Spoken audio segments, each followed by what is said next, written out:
ధన్యవాదాలు అధ్యక్ష. నేను గౌరవ మంత్రి గారిని సూటిగా ఒక 5-6 ప్రశ్నలు మాత్రమే అడుగుతాను, ఉపోద్ఘాతంలోకి వెళ్ళను అధ్యక్ష. ముందుగా అసలు ఈ మూసీ మోడర్నైజేషన్ ప్రాజెక్టుకు ఎంత ఖర్చు అవుతుంది?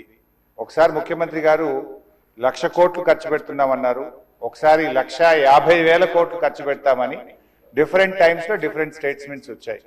అసలు ఈ మూసీ ప్రాజెక్టు సుందరీకరణ మీద రాష్ట్ర ప్రభుత్వం ఎంత ఖర్చు పెట్టాలనుకుంటుంది? ఎందుకంటే ఒకవైపు పిల్లల స్కాలర్షిప్లు ఇవ్వమంటే డబ్బులు లేవు, కోసుక తింటారా అంటున్నారు, లేదా రిటైర్డ్ ఎంప్లాయీస్ కు డబ్బులు ఇవ్వండి అంటే డబ్బులు లేవంటున్నారు. మూసీ సుందరీకరణ మీద 1,00,000 కోట్ల 1,50,000 కోట్ల ఎంత ఖర్చు పెడతామనుకుంటుంది ప్రభుత్వం? సూటిగా సమాధానం చెప్పండి. 2, ఇప్పటి వరకు మూసీ సుందరీకరణలో ఎన్ని నివాసాలు కూల్చివేశారు? ఆ కూల్చివేసిన నివాసాలకు 2013 భూసేకరణ చట్టం కింద పాత ఇండ్లకు కంపెన్సేషన్ ఇచ్చారా? వేజ్ లాస్ ఇచ్చారా? లేదా సింపుల్ గా కేసీఆర్ గారు కట్టిన డబుల్ బెడ్రూమ్ ఇళ్లలో అసైన్మెంట్ చేసి పంపారా?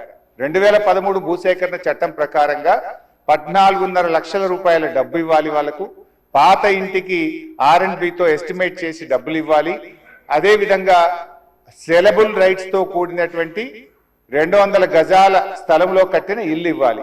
ఆ రకంగా ఇచ్చారా? ఇవ్వలేదా? ఇస్తే ఎప్పట్లోకి ఇస్తారు? ఎన్ని నివాసాలు కూల్చారు?